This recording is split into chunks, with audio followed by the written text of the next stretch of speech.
Hello viewers, నేను Vinila. Welcome to doctor 9 prime 9 news exclusive health show. So మనందరికీ తెలిసినట్టు every year February 4th మనం world cancer day గా జరుపుకుంటాం. సో ఇవాళ మనం మాట్లాడడానికి వచ్చాం ఒక వెరీ స్పెషల్ పర్సన్ తో who needs no introduction. Is none other than doctor Vijaya Anand Reddy, senior oncologist and director Apollo cancer institute. ఆయనకి రీసెంట్ గా మన government of India Padmashri award ని బహుకరించింది. సో వరల్డ్ క్యాన్సర్ డే రోజు ఆయన మెసేజ్ అండ్ క్యాన్సర్ గురించి ఏం చెప్తారో తెలుసుకుందాం రండి. డాక్టర్ విజయ ఆనంద్ రెడ్డి గారు, it's an absolute pleasure having you with us today on the occasion of World Cancer Day. Thank you so much for being with Prime 9, sir. And hearty congratulations on being bestowed the prestigious Padma Shri honor. So it's a matter of pride for the entire medical fraternity, sir. Hearty congratulations. Thank you so much.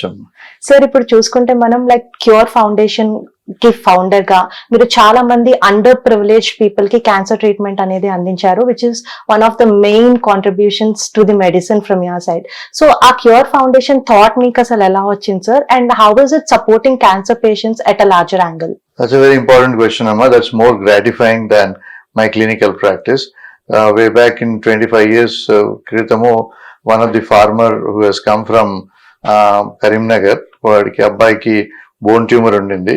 So ఆ రోజుల్లో there were two options, cancer cure చేయడానికి and limb preserve చేయడానికి. Cancer cure చేయడానికి call తీస్తే simple treatment, దాంతో తాను వికలాంగుడు అవుతాడు life long. The second option was chemotherapy చేయడము, ఆ పార్ట్ బోన్ తీసేసి ప్రాసెస్ పెట్టడము.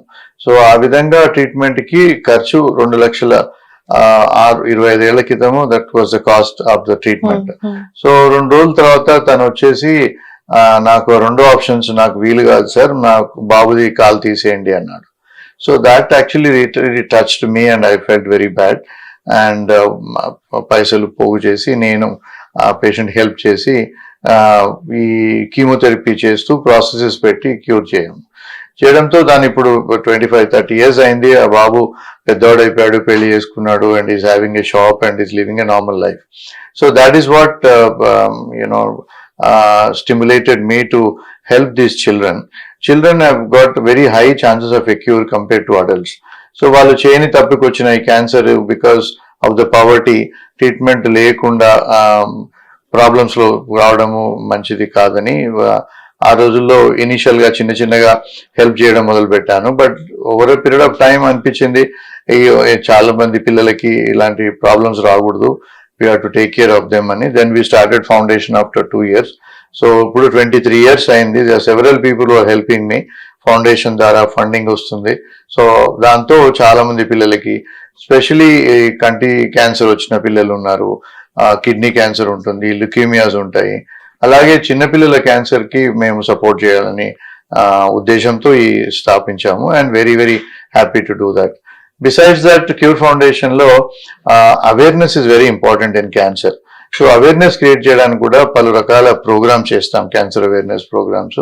ఆల్మోస్ట్ లాస్ట్ 23 years నుంచి 60 పైన పెద్ద మీటింగ్స్ నేషనల్ ఇంటర్నేషనల్ లెవెల్లో అపార్ట్ ఫ్రమ్ హైదరాబాద్ సిటీలో ఈ క్యాన్సర్ అవేర్నెస్ ప్రోగ్రామ్ చేస్తుంటాము.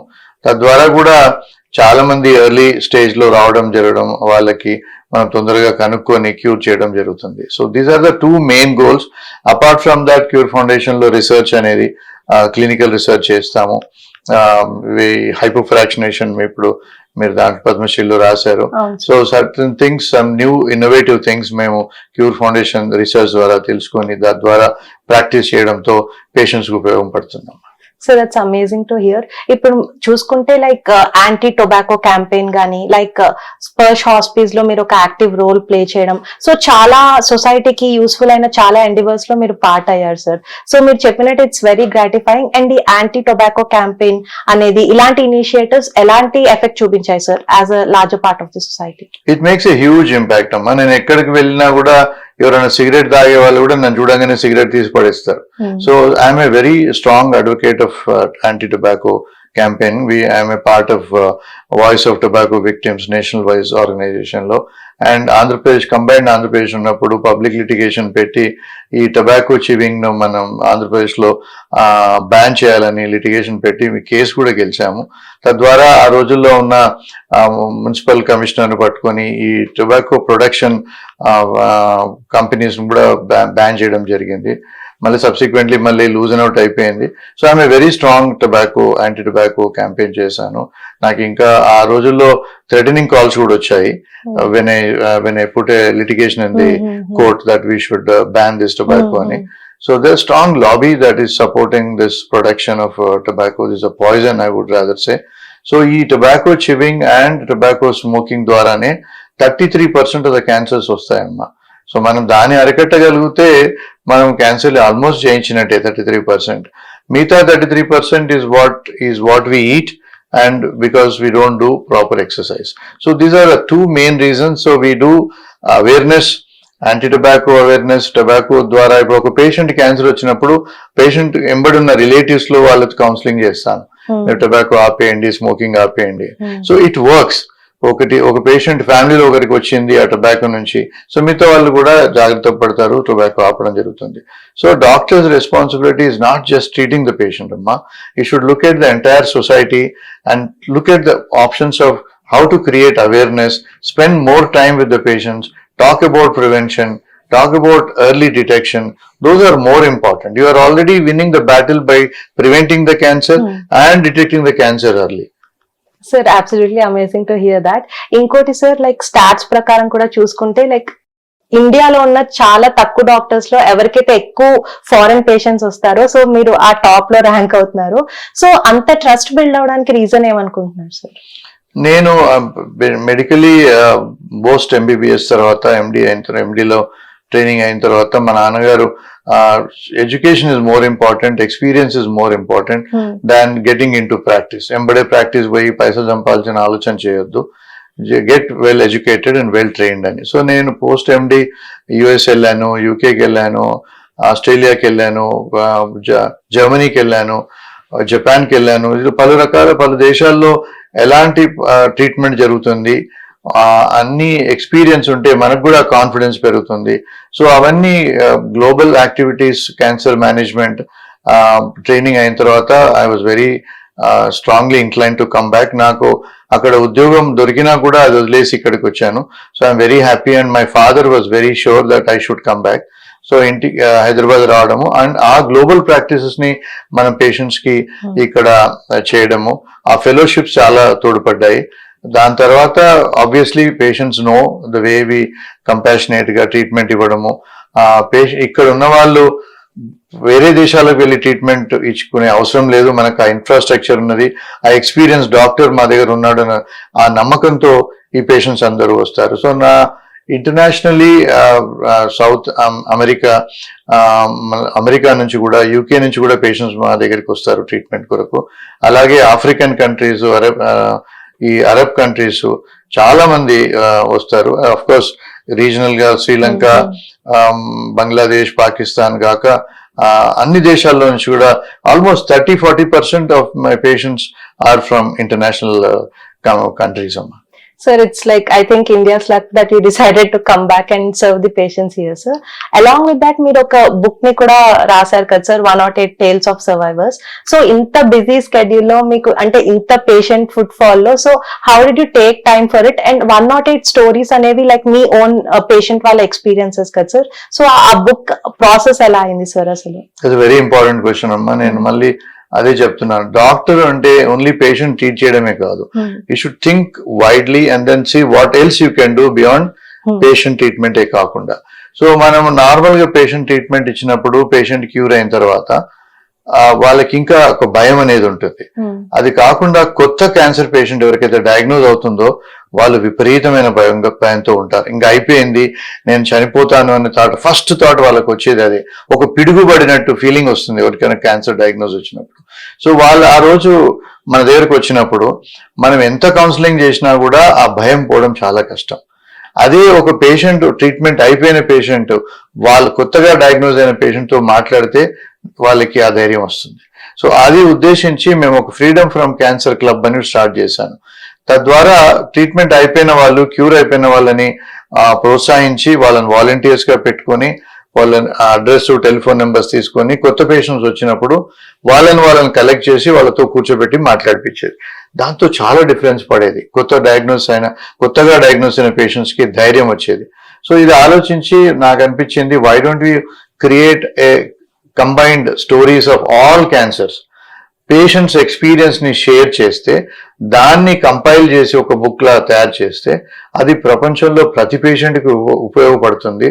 భారతదేశమే కాకుండా ప్రతి దేశంలో ఈ పుస్తకం చదివిన వాళ్ళకి ఉపయోగపడుతుంది అని చెప్పి బ్రెయిన్ ట్యూమర్ కాడ నుంచి కాళ్ళ క్యాన్సర్ వరకు తల నుంచి తోక దగ్గర ఏ క్యాన్సర్ వచ్చినా కూడా ఆ క్యాన్సర్ కి నేను ట్రీట్మెంట్ ఇచ్చిన నా పేషెంట్స్ 5 years 10 years దాటిన వాళ్ళందరినీ రోజు వచ్చే పేషెంట్స్ తో మాట్లాడి వాళ్ళని కౌన్సిలింగ్ చేసి వాళ్ళు నొప్పించి వాళ్ళ స్టోరీని షేర్ చేయించాను. అంటే మామూలుగా లైఫ్ లీడ్ చేస్తున్న మనిషి ఒక రోజు సడన్ గా మీకు ఏదో సిమ్టమ్ వచ్చింది, క్యాన్సర్ డయాగ్నోజ్ అయింది, ఆ రోజు మీకు ఎలా ఫీలింగ్ ఉండింది, your experience once you come to the doctor and how was your experience while going through chemotherapy, radiotherapy and surgery, ఎట్లా రికవర్ అయ్యారు, ఇప్పుడు ఎలా నార్మల్ లైఫ్ లీడ్ చేస్తున్నారా, క్యాన్సర్ ట్రీట్మెంట్ ఎఫెక్ట్స్ అన్ని మీకు ఇంకా ఉన్నాయా, ఇలాంటి ఆలోచనలన్నీ వాళ్ళతో మాట్లాడితే సో వాళ్ళంతా ఆ విధంగా షేర్ చేశారు. సో దాన్ని 200 స్టోరీస్ దాకా రాశాను. బట్ 108 ఈజ్ స్పీషియస్ నెంబర్ కనుక we collected 108 stories and compiled in to a book. ప్రతి స్టోరీ వెనకాల నా ఎక్స్పీరియన్స్ ట్రీటింగ్ దట్ పేషెంట్ అంతా నేను ఫుట్ నోట్ విధంగా రాసి అది సొసైటీలో మీరు ఈ క్యాన్సర్ ని ప్రివెంట్ చేయడానికి ఏం చేయాలి ఇవన్నీ కూడా వాళ్ళకి ఆ నోట్బుక్ ఆ పుస్తకంలో రాశాము. It is going to help and it's the only book in the world with so many stories compiled. 2-3 stories experience ఉన్నాయి కానీ 108 స్టోరీస్ ఉన్న బుక్ ఎక్కడా లేదు ప్రపంచంలో. I would say it's the best book in the world. దాన్ని తెలుగులో అనువాదం చేశాము, హిందీలో అనువాదం చేశాము. And I think that's the best part which I have done in my life. రాత్రి పేషెంట్ ఇంటికి వెళ్ళిన తర్వాత 9 నుంచి 1 గంట 2 గంటల వరకు కూర్చొని నేను ఆ పుస్తకం రాస్తుండేవాడిని. మా భార్య దానికి చాలా తోడ్పడింది. So I'm grateful to my wife and grateful to my patients, and I'm so happy to have owned that book and that is available in the market. So నేను పర్సనల్ గా చదివాను సార్ బుక్. సో అంటే ఒకసారి start చేస్తే మనం అసలు అంటే stop చేయలేము, అంత టచింగ్ గా ఉంటుంది. So I recommend everybody to read that book irrespective of whether they have cancer are somebody in their family has cancer. Because మీరు చెప్పినట్టు వాళ్ళ experiences and how you treated them అనేది చాలా వండర్ఫుల్ గా ఎక్స్ప్లెయిన్ అయి ఉంది సార్. సో అండ్ మీరు ఇంత కంపాషనేట్ గా ఆలోచించి పేషెంట్స్ కోసం ఏదైతే కౌన్సిలింగ్ ఇప్పించారో so that's really amazing sir. ఇప్పుడు సార్ ఇంకోటి మనం చూసుకుంటే తెలుగు స్టేట్స్ లో మీరు almost all type of cancers తో డీల్ చేశారు కదా. సో ఇప్పుడు ఏ టైప్ ఆఫ్ క్యాన్సర్స్ అనేవి ఎక్కువ ప్రెవలెంట్ గా ఉన్నాయి సార్ ఇప్పుడు మనం చూసుకుంటే? ఆడవాళ్ళలో breast cancer is very common అమ్మా. అన్ఫార్చునేట్లీ సింపుల్ వర్డ్స్ లో అర్బనైజేషన్ అన్నమాట. ఇప్పుడు ఇంతకు ముందు cancer cervix was the most common cancer. ఇప్పుడు breast cancer is the highest incidence అయిపోయింది. It's very unfortunate. That is because of this urbanisation. Urbanisation అంటే ఏంటి, మనము వెస్టర్న్ కల్చర్ అడాప్ట్ చేస్తున్నాం, దాంతో ఈ బ్రెస్ట్ క్యాన్సర్ ఇన్సిడెన్స్ పెరుగుతుంది. స్పెషలీ బికాస్ ద ఉమెన్ చిన్నపిల్లల్లో మెన్స్ట్రల్ సైకిల్ మీకు 12-13 years తర్వాత మెన్స్ట్రల్ సైకిల్ రావాలి. బట్ అన్ఫార్చునేట్లీ 8-9 years కి మెన్స్ట్రల్ సైకిల్ వస్తుంది. తద్వారా బ్రెస్ట్ క్యాన్సర్ ఇన్సిడెన్స్ పెరుగుతుంది. అలాగే పెళ్లి 21-23 years అప్పుడు పెళ్లి చేసుకోమంటే 29-30-35 years వరకు పెళ్లి చేసుకోవట్లేదు. ఒకవేళ పెళ్లి చేసుకున్నా కూడా అంటే late marriages have an incidence increase incidence of breast cancer. And then పెళ్లి చేసుకున్నా కూడా పిల్లలు కనమంటే వద్దు అంటారు. సో 20-30 తర్వాత పిల్లలు కంటున్నారు. So late pregnancies is higher incidence of breast cancer. పిల్లలు పుట్టిన తర్వాత పాలు ఇవ్వండి అంటే బ్రెస్ట్ ఫీడింగ్ ఆపుతున్నారు. బ్రెస్ట్ ఫీడింగ్ ఇవ్వకపోతే కూడా బ్రెస్ట్ క్యాన్సర్ పెరుగుతుంది. సో ఇవన్నీ hormone related problems. Women are the reasons. That is urbanisation. Exercise చేయకుండా ఎర్లీ మెనార్కి రావడము, లేట్ మ్యారేజెస్ చేయడము, పిల్లలు కనకపోవడము, పిల్లలు కన్నా కూడా ఫీడింగ్ ఇవ్వకపోవడము, these are the main reasons why the breast cancer is increasing. మిగతా దేశాల్లో 40 తర్వాత బ్రెస్ట్ క్యాన్సర్ వస్తుంది. మన దేశంలో 25-30 years లో బ్రెస్ట్ క్యాన్సర్ అవడం చూస్తున్నాం because of these reasons. So this is very important and we should mobilize these girls to do exercise, have a good vegetarian diet, and then the menarche has to be postponed from 8 years to 13 years. And then we should encourage them to get married early. 21-23 years is a prime age వాళ్ళు పెళ్లి చేసుకోవడం. And before the age of 27-28, first child kanali.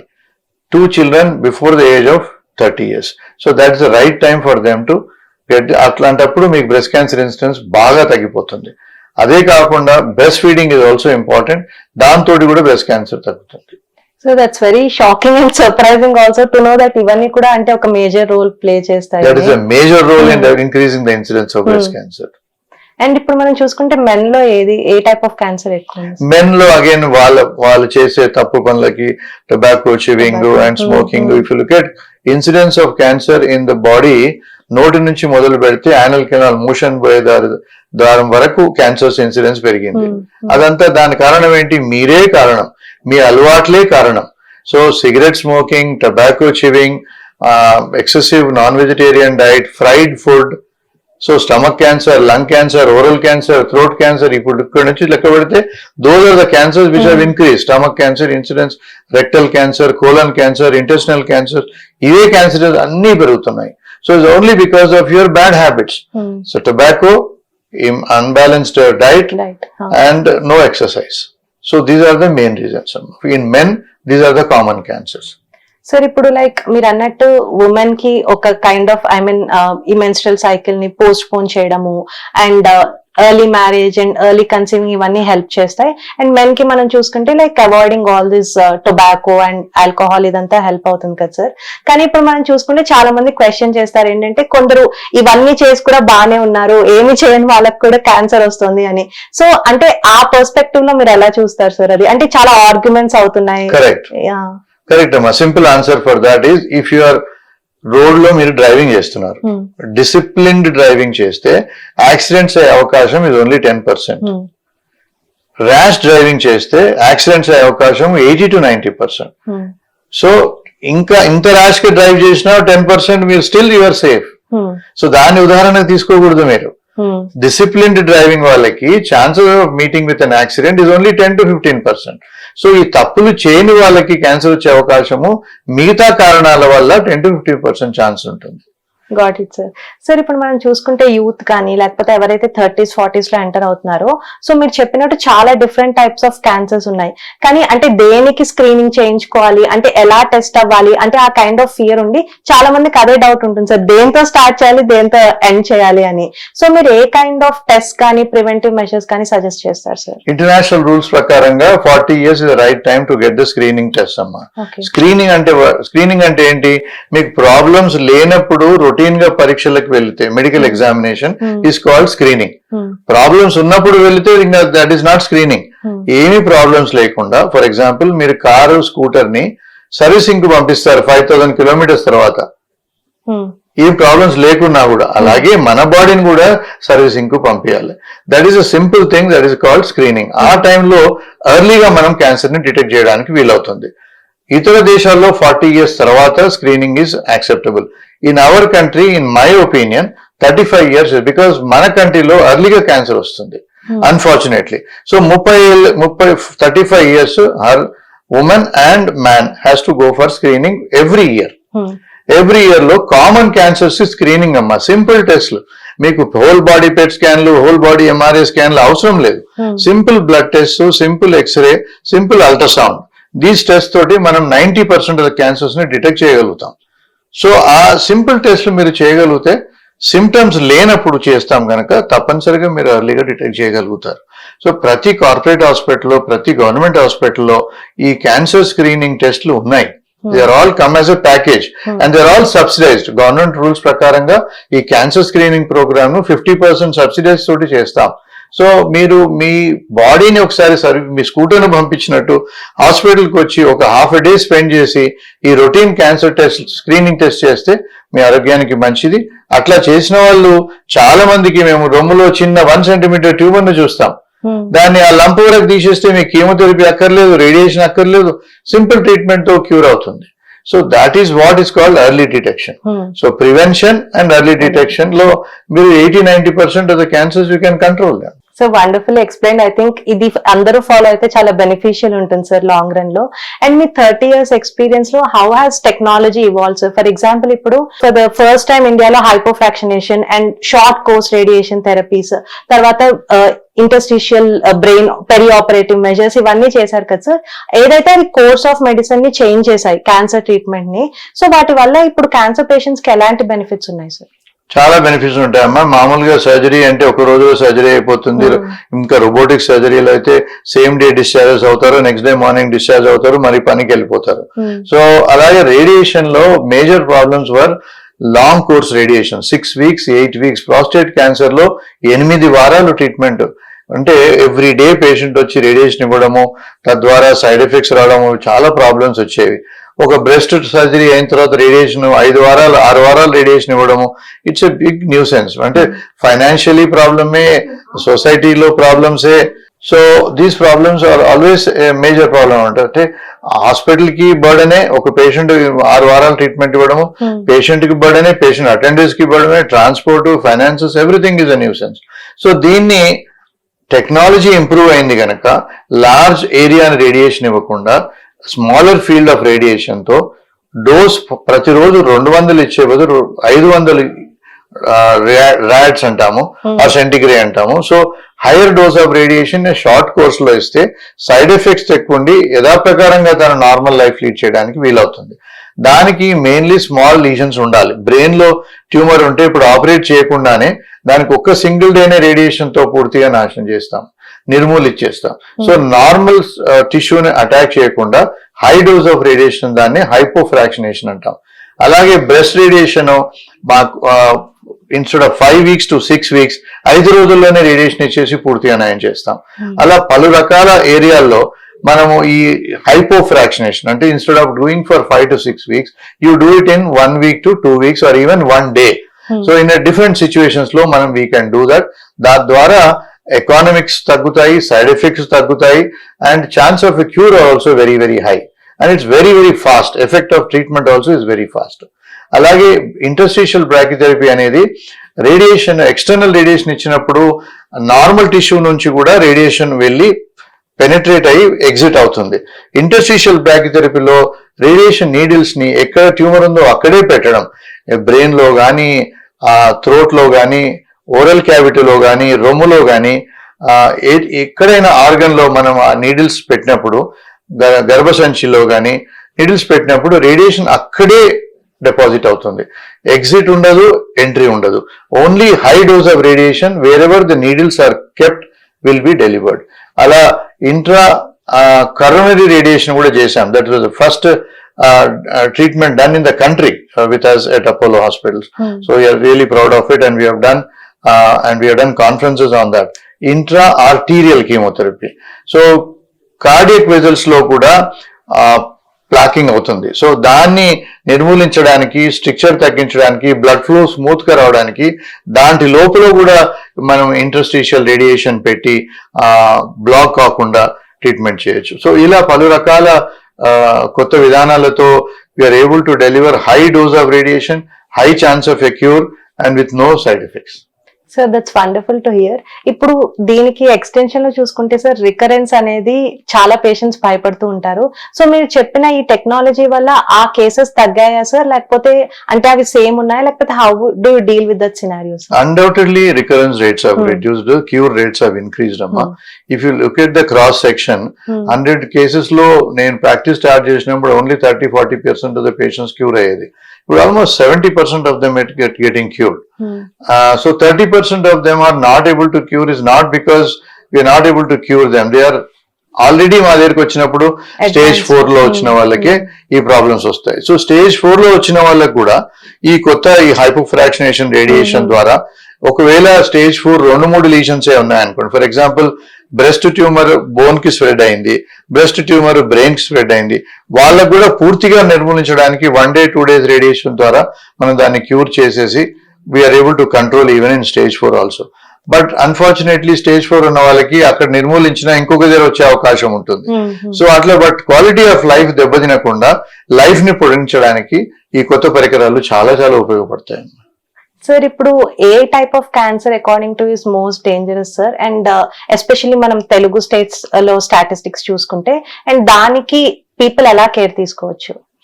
Most dangerous cancers presently are ఈ పుట్టుమచ్చ క్యాన్సర్లమ్మ. అవి తొందరగా spread అయిపోతాయి. Spread అయిన తర్వాత మనకు ఓన్లీ కీమోథెరపీ పనిచేయదు, ఓన్లీ ఇమ్యూనోథెరపీ పనిచేస్తుంది. ఇమ్యూనోథెరపీ ఏమో చాలా కాస్ట్లీ ట్రీట్మెంట్. ఇమ్యూనోథెరపీతో కంట్రోలే చేస్తాం కానీ క్యూర్ చేయడానికి వీలు కాదు. సో పుట్టుమచ్చ క్యాన్సర్స్ ఆర్ వెరీ డేంజరస్. అలాగే gall bladder cancers are very dangerous అమ్మా. As long as it is stage 1, stage 2, stage 3 అవుతూనే it becomes incurable. We can only control గానీ క్యూర్ అయ్యే అవకాశం చాలా తక్కువ. అలాగే ప్యాంక్రియాటిక్ క్యాన్సర్ కూడా ప్యాంక్రియాస్ నుంచి కొద్దిగా బయటకు వచ్చినా కూడా అది కూడా క్యూర్ చేయడం చాలా కష్టం.